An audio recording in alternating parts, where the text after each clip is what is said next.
పాకిస్తాన్కి ఘాటైనటువంటి హెచ్చరిక జారీ చేశారు పవన్ కళ్యాణ్. కాశ్మీర్ అనేటటువంటిది భారత్లో అంతర్భాగం అని తేల్చి చెప్పారు. అసలు ఎందుకు మౌనంగా ఉండాలి భారతీయులని ప్రశ్నించారు. సూడో సెక్యులర్లను నిలదీశారు. ఎవరైతే మీ పద్ధతి మార్చుకోండి అని చెప్పారు.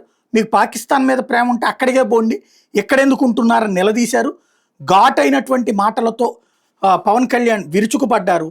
ఎందుకు చేస్తున్నారు ఈ తరహా ధోరణి అన్నటువంటిది నిలదీసుకొచ్చారు. ఇండియాలో ఉంటూ పాక్ మీద ప్రేమ చూపెడితే ఎలా అని ప్రశ్నించారు. ఒకసారి హిందూస్ అక్కడెక్కడెక్కడ కొంతమంది నాయకులు ఉన్నారేమో మనకు తెలియదు. సంఘటనలు జరుగుతూ ఉంటాయి. మొన్నటికి మొన్న బంగ్లాదేశ్లో హిందువుల మీద దాడులు జరుగుతూ ఉన్నారు, విగ్రహాలు కాల్చేస్తూ ఉన్నారు, దుర్గాదేవి ఆలయాలు కాల్చేస్తూ ఉన్నారు. నేను మాట్లాడుతున్నప్పుడు మనకెందుకు సార్ అంటారు. అక్కడి నుంచి శరణార్థులు వచ్చేస్తారు, అప్పుడు ఇక్కడికే వస్తారు. మొత్తం దేశం మొత్తం అప్పుడు మన స్థానికులకు ఉద్యోగాలు పోతే అప్పుడు మీకు ఓకేనా అన్న. ఆ దేశం బాగుంటేనే మనం ఇక్కడ ఉద్యోగాలు మన వాళ్ళకి ఇవ్వగలం. రెండు రాష్ట్రాల మధ్య కూడా తెలంగాణ కానీ ఆంధ్ర కానీ ఇక్కడి నుంచి మీరు వచ్చేస్తే మా ఉద్యోగాలు పోతున్నాయనే కదా సెపరేట్ స్టేట్ అయింది. అలాంటిది ఎక్కడి నుంచో శరణార్థులు వాళ్ళ యుద్ధ పరిస్థితులు బాగలే, వాళ్ళ వాతావరణ పరిస్థితులు బాగలేక మనకు వచ్చేస్తే అది మనకు అదనపు భారం, అది దేశానికి కూడా. అంతేగాని దీంట్లో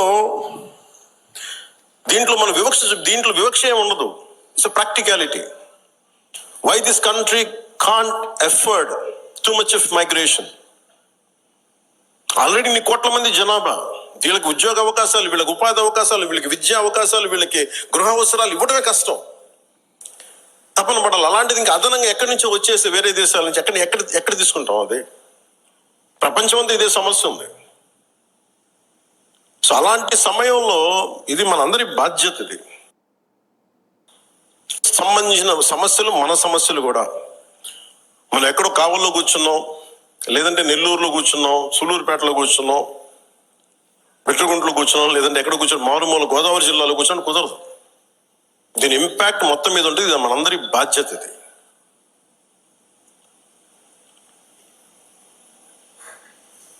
ఈ రోజున మనకి ఒక వాస్తవాన్ని వాస్తవంగా మాట్లాడటం తెలుసుకుందాం. నేను చాలాసార్లు చెప్పాను. నేను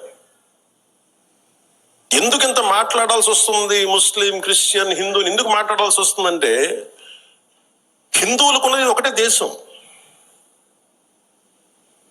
ఇంక వేరే దేశం లేదు. ఇక్కడ కూడా హిందువులను టార్గెట్ చేసి చంపితే ఎక్కడికి పారిపోతారు?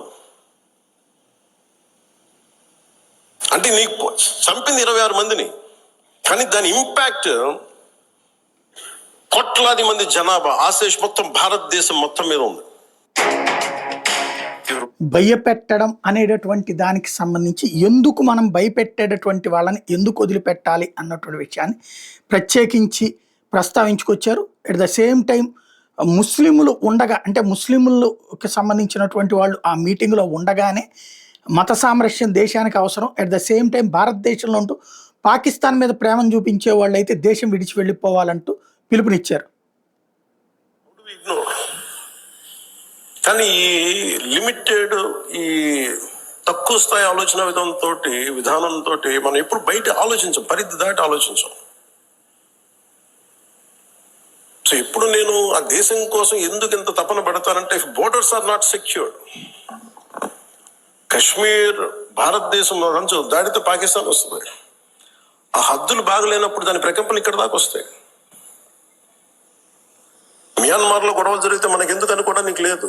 అక్కడి నుంచి రోహింగ్యాస్ వచ్చేసి ఇక్కడ మనకి ఆంధ్రాలో కూడా ఉంటారు చాలా మంది.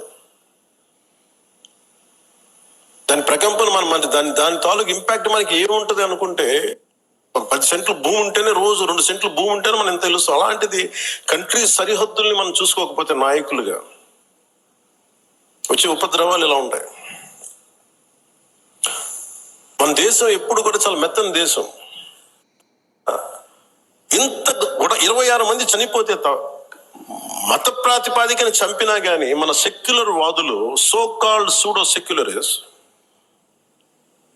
వాళ్ళు ఏం మాట్లాడుతున్నారు? మతం అడిగి చంపలేదంటారు.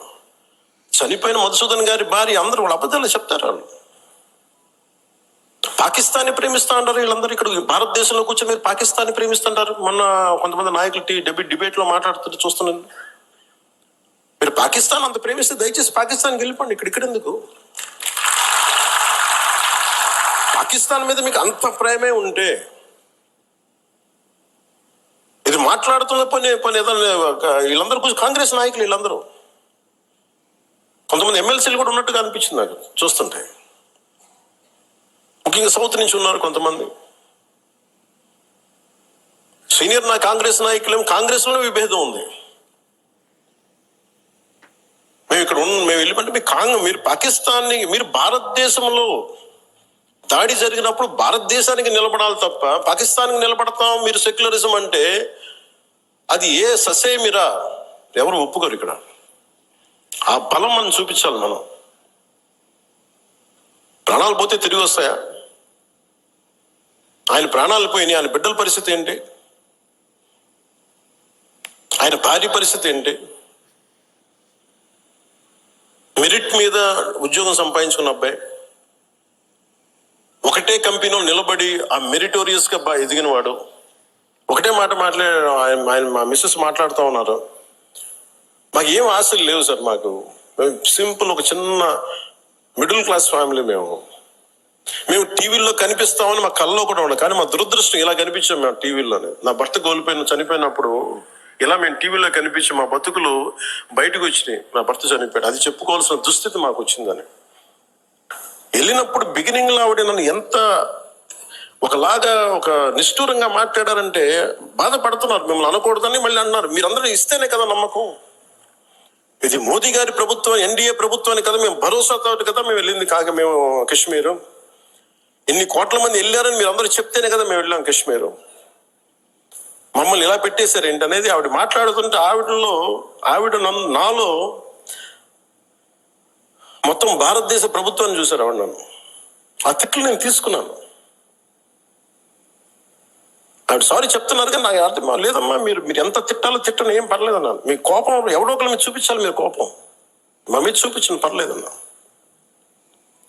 అని ఇంత దారుణంగా ఉంటుంది. నేను అనేది ఏంటంటే మనం నువ్వు ఏదైనా సరే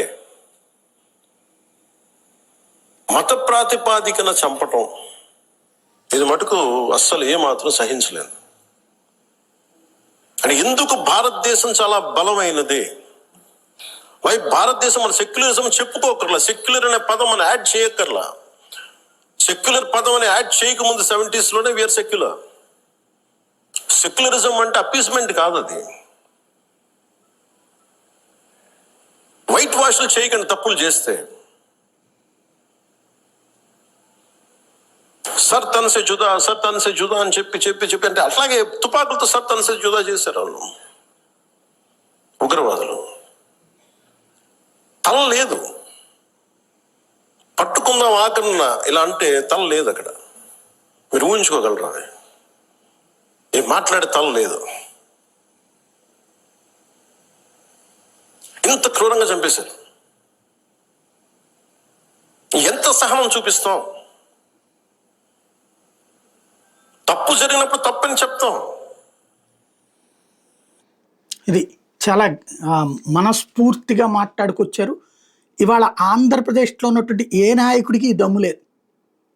బీజేపీ వాళ్ళకు ఉంటుంది, తెలుగుదేశానికి కానీ వైఎస్ఆర్ కాంగ్రెస్ పార్టీకి కానీ ఈ మనసుతో మాట్లాడేటటువంటిది. ఎస్పెషల్లీ మతం అనేటప్పటికి మళ్ళీ మన ఓట్లు పోతాయి. తీవ్రవాదాన్ని సమర్థించేవాడి ఓటు కోసం భారతదేశానికి వ్యతిరేకంగా ఆలోచించే మనస్తత్వాలు ఉన్న సందర్భంలో నిర్మోహమాటంగా బాధ్యతాయుతంగా మాట్లాడడంతో పాటుగా ఎవరైతే ఈ పాకిస్తాన్ ప్రేమికుల్ని దేశం విడిచిపోమ్మను అని పిలుపునిచ్చారు.